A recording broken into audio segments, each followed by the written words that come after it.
May 20th is World Bee Day, and in celebration, we took a trip to Foxhound Bee Company to learn the importance of honeybees and beekeeping. It's very important to have beekeepers all across the country, especially in Alabama, because we were actually one of the first commercial beekeeping states. Prior to some issues that we had with honeybees and pests, we produced more bees than any other state in the entire United States. Honeybees are one of those species that if we don't have them, a lot of other species will suffer as well. We have 20,000 different bees in the world, and a honeybee is just one of them.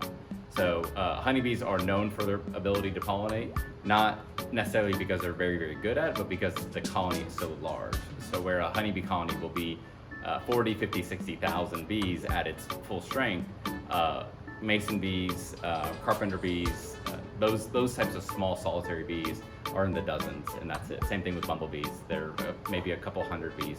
So a honeybee colony will send out thousands and thousands of bees making multiple trips every single day to pollinate our flowers. So when they are out foraging and gathering nectar and gathering pollen, they're doing that for themselves, but it's mutually beneficial, and they are pollinating our fruit and our vegetables. I would say the best thing to help bees is to support your local beekeepers, and then also to have more food for the bees to forage. So that could either mean you're planting things for them to forage on and get nectar and pollen from, or that could simply just mean you just let your weeds grow in your grass a little bit longer. So like right now, it is May.